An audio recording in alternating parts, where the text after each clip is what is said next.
nos interesaba una mirada de media distancia. Y hoy vamos a conversar con Omar Hacha, que es historiador, docente de la Universidad de Buenos Aires, investigador del CONICET. Entre sus últimos libros se cuentan Marxismo e Historia, de construcción del materialismo histórico del 2023, y Peronismo de imprenta, comentarios sobre la literatura y política de 2024, y hay un montón de otros, mucho más, muchos dedicados al peronismo y sobre todo al peronismo desde abajo, con lo que vamos a charlar un poquito. Y queremos conversar un poco, escuchamos y leímos algunas intervenciones sobre esto y nos pareció interesante traerlo al programa. Omar, gracias. No, al contrario, gracias por la invitación.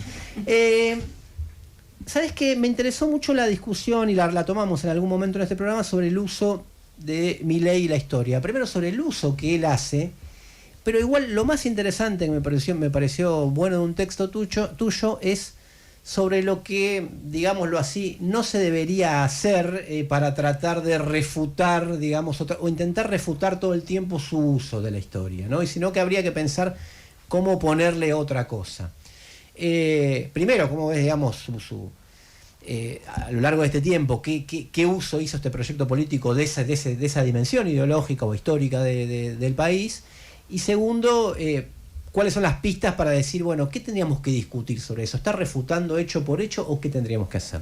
Bueno, en primer lugar, diría que lo que el discurso de Milei hace en torno a la historia en general, pero la historia argentina en particular, es crear una edad dorada. Una edad dorada que para él se extiende aproximadamente entre 1870 y 1916, ¿no? Que sería una Argentina liberal, de libre mercado, sin una intervención estatal importante, ¿no? Y que ese camino habría sido traicionado por el estatismo, por la intervención y por el distribucionismo, ¿no? Que habría arruinado entonces la eficacia del mercado, que es el mejor, en su criterio, asignador de los recursos y generador de crecimiento. Claro.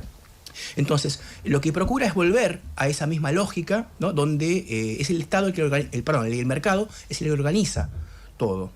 Y de una manera armónica y virtuosa, ¿no?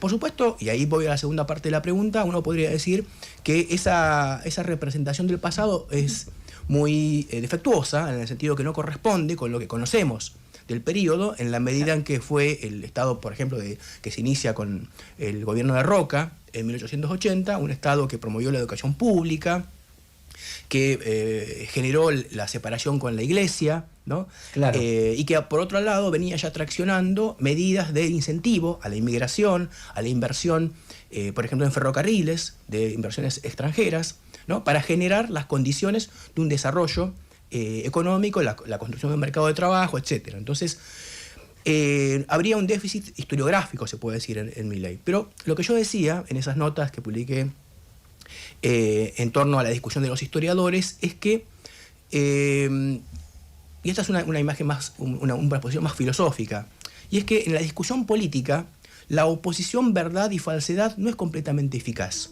Como en la izquierda somos hijos e hijas de la ilustración, de la razón y del conocimiento, por supuesto, no podemos lanzarnos meramente a la construcción de nuevos discursos o mitos, ¿no? Sino que estamos confrontando con el conocimiento. Pero es preciso construir, me parece, propuestas historiográficas, ¿no? Que sean atractivas, que sean revulsivas, que interpelen a sus lectores o a sus públicos y que generen una comunidad política y una orientación. Y eso involucra la generación de sentidos, ¿no? De construcción de nuevas opciones culturales que sean atractivas, que conquisten, ¿no? Y me parece que ese es los relatos libertarios hay que ponerle mejores relatos. Me parece que ese es el punto central, porque limitarnos solo a mencionar cuáles son los déficits fácticos o empíricos no conmueven a un público, a un electorado, ¿no? Creo que ese es el desafío general de la izquierda, al menos en el ámbito de los historiadores, ser mejores narradores que los libertarios y que otras opciones, ¿no? Políticas para conquistar público y voluntad política. Esto lo conversaba hace unos días con Juan Dalmaso, que hizo una intervención alrededor de la cuestión del mito de Mariátegui en un lugar donde lo convocaron. Juan Dalmaso, que es autor de varios libros, entre esos uno sobre Mariátegui. Y pensando en la historia, leyendo de casualidad una cuestión sobre el thatcherismo y sobre la discusión ideológica, un libro de Stuart Hall sobre el thatcherismo, a propósito de lo que vos estás diciendo, es que en un sentido como ellos agarran el sentido común dominante y construyen su relato con el sentido común dominante, y desde el punto de vista de una ideología crítica o de izquierda es contracorriente, es como más difícil hacerlo también. No sé si se entiende la pregunta, digamos, ¿no? Hacer mejores relatos desde una mirada crítica es mucho más fácil que juntar todos los sentidos comunes y convertirlo en un discurso atrayente. ¿Cómo ves esa contradicción, digamos, no? No, yo creo que es al revés. Creo que, por ejemplo, la idea de volver al pasado es completamente increíble, no es verosímil. ¿Por qué? Porque la realidad mundial se ha transformado, claro. La lógica capitalista no es la misma. Claro. La Argentina de esa época era una Argentina que tenía 4 millones de habitantes, tenía otra estructura social y económica, entonces regresar a ese periodo soñado y traicionado es completamente inverosímil.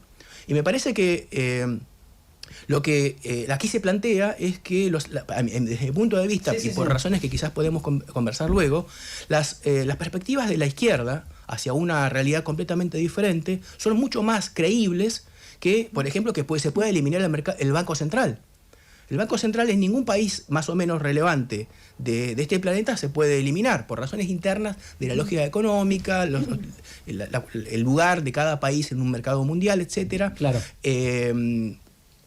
O que el mercado pueda funcionar autónomamente, que sea el único organizador de la sociedad. Claro. Eso es teórica y fácticamente no creíble.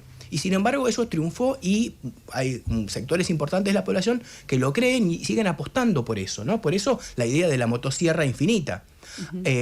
Y entiendo que hay que discutir la realidad y la credibilidad de esas opciones, y me parece que en ese sentido la izquierda tiene el desafío de tornar creíbles sus propias propuestas radicales y revolucionarias.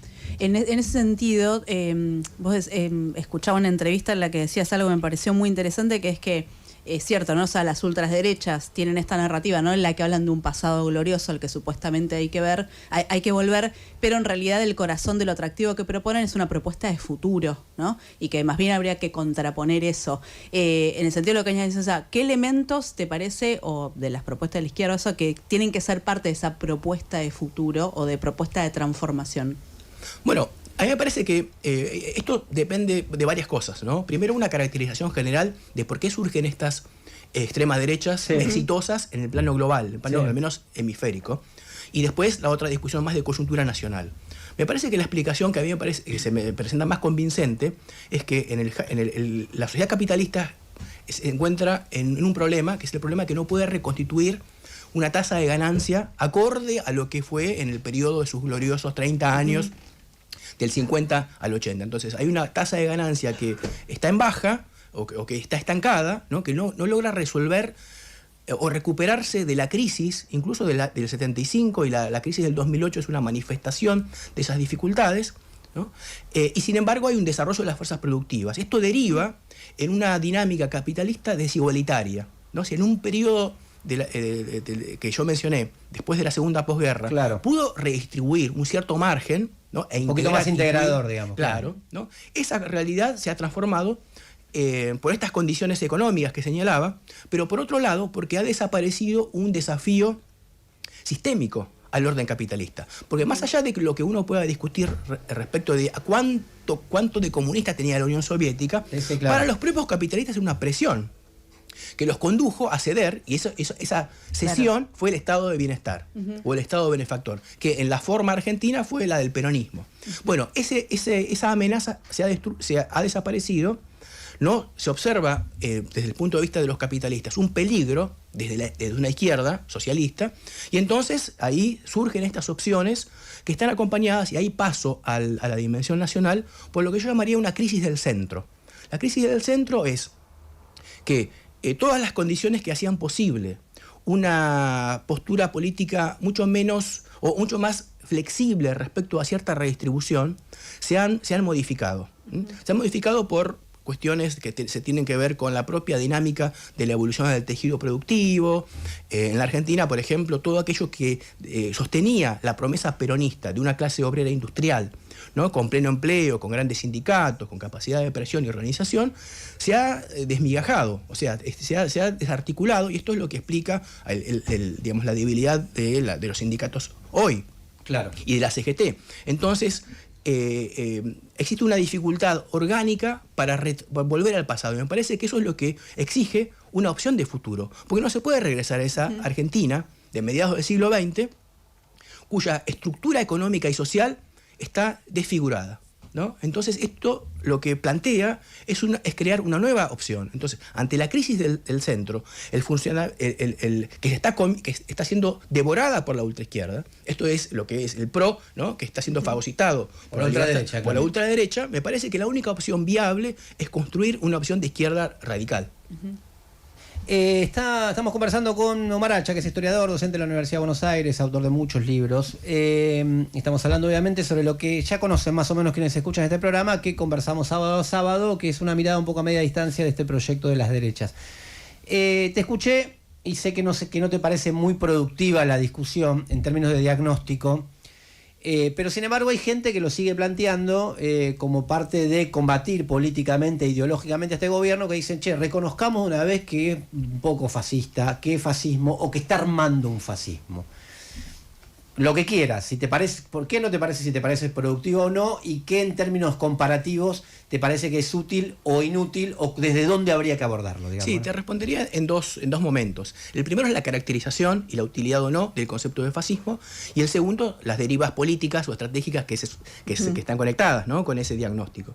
¿Por qué no me parece relevante el concepto de fascismo? Porque, bueno, uno puede entender el fascismo histórico, ¿no?, el del mussolinismo, el hitlerismo hacia 1920 o 1930 en adelante, como un movimiento contrarrevolucionario, ¿no?, que efectivamente se presenta como una opción frente a la revolución obrera, la revolución soviética, la rusa de 1917, y que tiene un conjunto de rasgos que están vinculados con la presencia del Estado, de un líder que está también identificado con el Estado. De hecho, el Mussolini hablaba de un Estado totalitario que estaba encarnado por él, ¿no?, como el gran líder, y el hitlerismo también de esa lógica, con una idea corporativa de la sociedad, ¿no?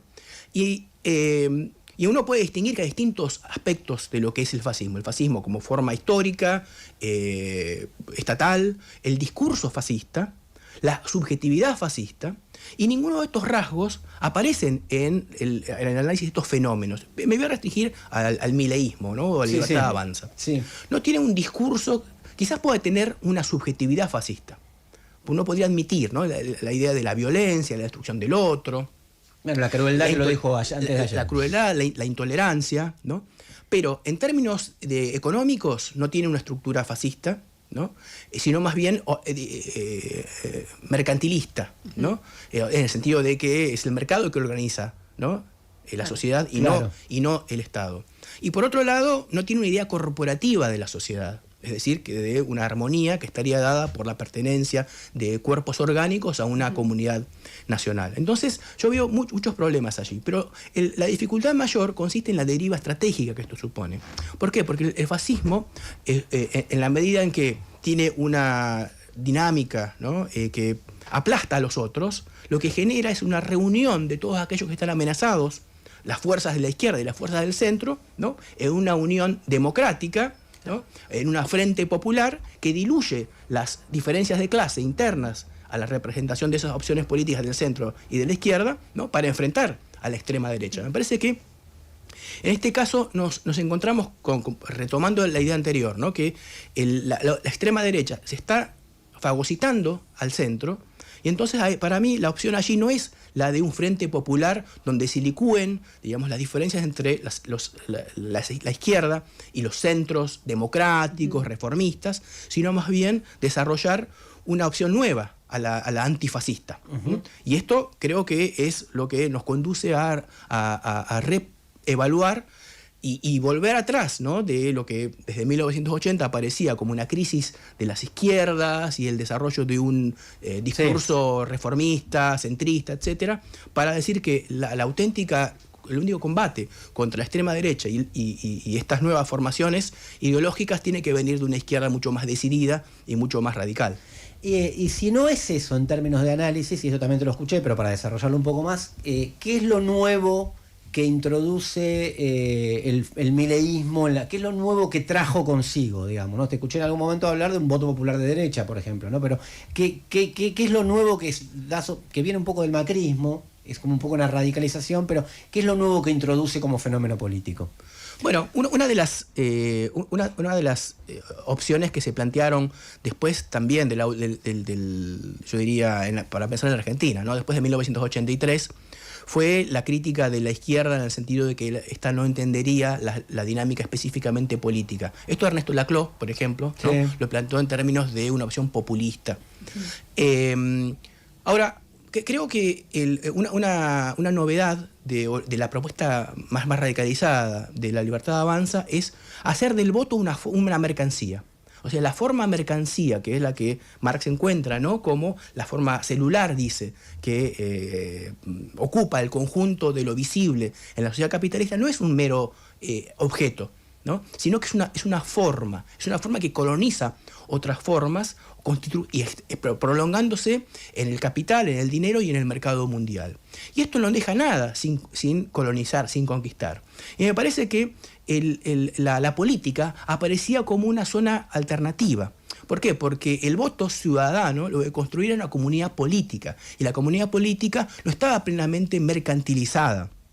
Claro. Y justamente a partir de allí... Por lo menos tenía otra lógica, ¿no? Tenía una lógica particular. Esto justamente por eso me refería a Laclau, Sí. de una autonomía de lo político. Y entonces, la construcción de un sujeto popular a través de una ampliación de la democracia, ¿no? Una radicalización de la democracia. En Laclau era la opción a la izquierda revolucionaria y anticapitalista.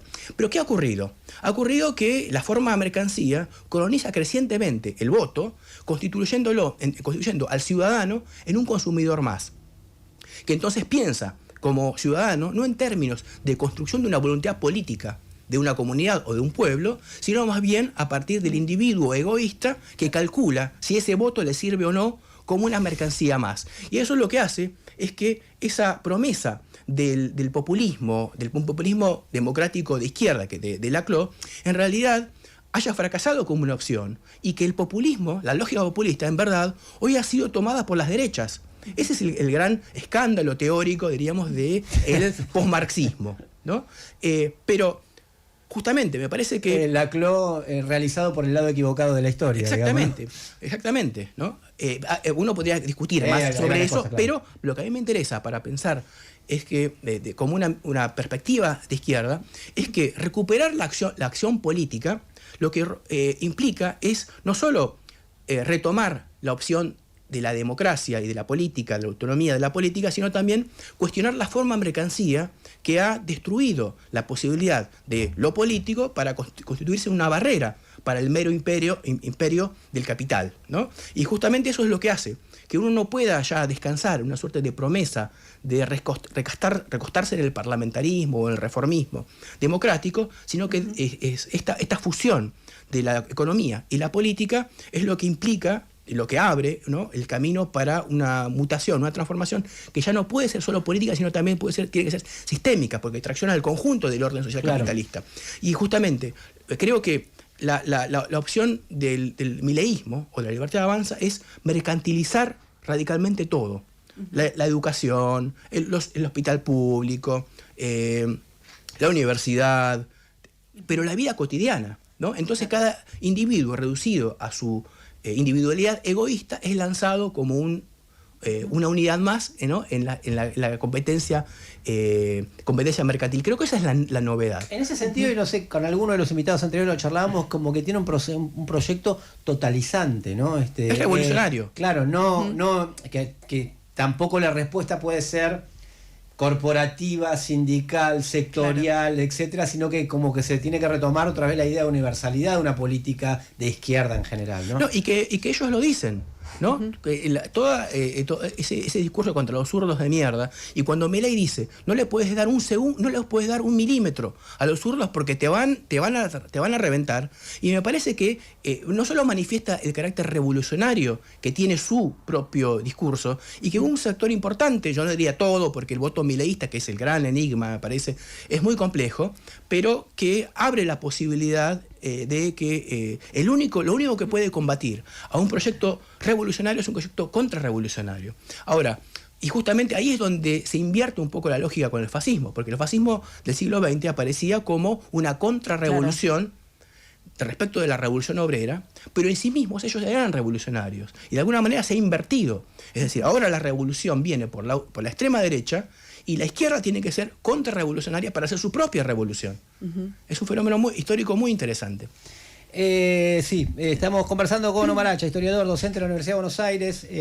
Voy a pasar, no te vas a salvar, no te vas a ir sin hablar del peronismo, te aviso, porque es mi especialidad, así que lo vamos a hacer, pero Celeste quería preguntar algo. Una última sobre esta, porque me quedé pensando en esto que decís, que ya no se puede, ¿no?, recostar, o sea, un discurso progresista, izquierda, lo que sea, no puede recostarse en esto, en la promesa democrática, en un parlamentarismo, porque también, o sea, también está el factor, además de todo lo que decís, de que también la democracia, o sea, esta democracia, el voto a Milei en parte también responde a esa degradación, y lo que es una propuesta reaccionaria a cómo funciona la democracia hoy. No sé si ves algo de eso, o sea, si te parece que también, así como decís, o sea, ellos por derecha entendieron cómo responder, si también tiene que ver con esa experiencia con la democracia. Con la degradación de la democracia. Sí, con la degradación de la democracia. Porque justamente, para al menos limitarnos al caso argentino, después del 83, la democracia quería resolver todos los aspectos, ¿no? Es el discurso de Alfonsín, con la democracia, ¿no? Claro, se come, se cura, etc. Esa promesa ha fracasado, ha caído. Claro. Y entonces, quienes quieren combatir a Milei, ¿no?, y plantear una opción, volviendo a esa promesa que ha fracasado, van otra vez, ¿no? Van otra vez al abismo. El peronismo, ¿van a cerrar la lista común en la provincia? No te voy a preguntar eso. No, como me interesa la mirada de larga distancia, de media distancia. Claro, viste, te metas. Media y larga distancia. O sea, ¿cómo lo ves hoy en su momento histórico, digamos, ¿no? En su etapa, en su periodo, en su vínculo con los sectores populares? Porque creo que de fondo eso va a explicar si cierra, si no cierra, si recuperan o no recuperan. Mucho más, ¿cuál es esa relación? ¿Cuál es el lugar que ocupa hoy en el sistema político? Y sobre todo, ¿cuál es su vínculo, que es lo que más has estudiado vos, con los de abajo, ¿no? Con los sectores populares? ¿Cómo lo ves hoy? Sí, bueno, yo creo que así como decía que respecto del fascismo hay que distinguir entre una forma histórica vinculada al Estado, a la economía, ¿no?, en determinado momento, respecto del discurso, ¿no?, y de las subjetividades. Con el peronismo hay que hacer algo parecido. Es decir, el peronismo encarnó durante una etapa histórica de la Argentina, diríamos, el momento socialdemócrata posible, ¿no? Socialdemócrata en el sentido de integrar a la clase trabajadora, a sectores medios, de retribución, reconocimiento, etc. Por eso correspondía a un momento, digamos, histórico. De hecho, fueron fenómenos que ocurrieron a lo largo de todo Occidente, por lo menos, ¿no? Con otros signos ideológicos. Entonces, en ese sentido, el peronismo de alguna manera hablaba y hacía tendencias estructurales de la propia sociedad. Pero luego había un discurso peronista que, en tanto discurso, se puede separar de esa forma histórica cronológicamente delimitada, y después hay subjetividades también que estaban asociadas al peronismo. ¿Qué es lo que tenemos hoy? Bueno, ya esa vieja estructura ya ha caído, ¿no? Entonces, esto se vincula con la forma económica, con la desindustrialización, con la internalización del capital, etc. En términos de Alperín, la Argentina peronista, en el término de lo que él hablaba, ¿no? Precisamente, claro. Eso ya no existe más. O existe de otro modo, hay otra configuración. Pero el discurso peronista perdura. Perdura porque tiene la autonomía del lenguaje y de las formas de la retórica que nos siguen paso a paso las formas de la economía y la sociedad. Y diría que de una manera menos potente, la subjetividad peronista, que era la subjetividad plebeya sobre todo, ¿no? Ahora, en el presente creo que el alcance del discurso peronista está severamente afectado respecto de sus posibilidades de tornarse creíble. ¿Por qué? Porque choca contra, digamos, la vida cotidiana de las personas, que ven que ya el desempleo, la informalidad, la caída de la educación, la educación pública, la crisis de la salud, de los hospitales, etc. Y que esto ha estado acompañado por largas, digamos, gestiones del peronismo, ¿no? Entonces ya no es plenamente creíble. Entonces mi conclusión sería que el discurso peronista puede sobrevivir, ciertas subjetividades del peronismo están más bien en crisis, porque creo que, y esto es, por eso me interesaba tanto el voto Milei o la subjetividad el Milei, ¿no? Creo que ahí ha captado fuertemente rasgos que eran antisistémicos, que uno podría encontrar lo que en el peronismo, que es lo que Daniel James llamaba la dimensión herética, ¿no?, del peronismo. Hoy el heretismo social está, por desgracia, en otro lado, ¿no? Entonces yo veo ahí una enorme dificultad del peronismo para poder reconstituir su proyecto histórico. Estamos conversando con Omar Hacha. Yo voy a hacer la última. Le digo siempre la que le voy a hacer una pregunta fácil que se hizo hace un montón de tiempo y que con 2 o 3 cosas seguramente la vas a resolver. Desde ese punto de vista de la izquierda, ¿qué hacer? ¿Qué hacer? Pues sí, es la pregunta complicada. Esa es una pregunta muy amplia, ¿no? Te lo hago más concreto. Vos fuiste dando pistas, digamos, ¿no? O por lo menos qué no hacer. Claro. Ahora, ¿cuánto tiene la dimensión? Hay una dimensión que es la de la lucha en la que uno participa permanentemente, los conflictos, la lucha de clases en sus distintas formas, digamos, ¿no? Hay otra dimensión que es la dimensión ideológica. Hay otra dimensión que ellos la tornan, se la apropian mucho para ellos, digo, la derecha libertariana, que es la batalla cultural. ¿Cuánto esa combinación o qué pistas podemos encontrar para pensar esta revitalización de oponer un proyecto de izquierda, ¿no? Bueno, en un pasaje de la ideología alemana, Marx y Engels dicen que el comunismo no es una idea, o sea, algo que sale de la cabeza de los intelectuales que debe imponerse en la realidad, sino que es el movimiento real de las cosas, del estado de cosas existentes. Es decir, que hay como contradicciones y posibilidades que están presentes en la realidad, que son las que habilitan la posibilidad e incluso la exigencia, ¿no?, del proyecto comunista. Creo que por un lado, de manera general, están dadas cada vez más las condiciones materiales para la realidad del comunismo. Quiero decir, hay un desarrollo de las fuerzas productivas, de la riqueza social, de procesos de automatización, inteligencia artificial, con todas sus contradicciones, que hacen cada vez menos relevante la propiedad privada capitalista para la generación de riqueza. Esto se observa en estos mega ricos, ¿no? Esta acumulación que es totalmente, de una forma totalmente irracional. Ya no saben qué hacer, claro. Digamos, la necesidad de trabajar tantas horas por día, ¿no?, para poder sobrevivir y desarrollarse, etcétera, hace que la forma social capitalista sea cada vez más irracional. Pero por otro lado, está esa dimensión donde todo se torna más posiblemente comunista, a pesar de que la forma del capital se hace cada vez más nefasta, más siniestra, ¿no?, por esta enorme desigualdad, por las guerras que involucra, ¿no?, y que promueve, etcétera. Pero por otro lado, me parece que también la realidad se ha tornado de alguna manera cada vez más revolucionaria. Pero revolucionaria en el sentido de la revolución de la extrema derecha. Y eso quiere decir... Más polarizante también. Más polarizante. Eso quiere decir que los discursos radicales son creíbles. Ya no estamos en una época de escepticismo, ¿no?, y de un reformismo generalizado, ¿no?, de una moderación, sino más bien que lo que observamos, y esto está en la realidad, no es otra vez una idea, ¿no?, que surge en intelectuales bien pensantes, sino que los proyectos de transformación fundamental del orden existente son creíbles.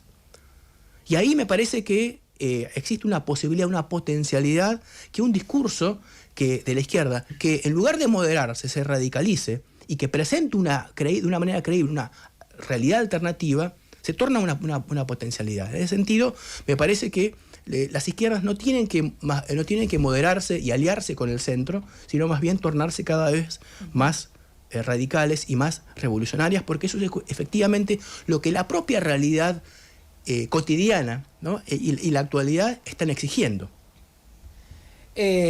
Obviamente que me voy a quedar con esto y no quiero más nada por las dudas. Omar Hacha, historiador, docente de la Universidad de Buenos Aires, investigador del CONICET, sus últimos libros: Marxismo e Historia, de construcción del materialismo histórico, de 2023, Peronismo de imprenta, comentarios sobre la literatura y política, de 2024. Hay un montón más, que vayan y busquen, muchos editados por Prometeo. Y Omar, gracias. No, al contrario, muchas gracias a ustedes. Seguimos hasta las 14. Radio con Voz. En donde estés, en donde estés.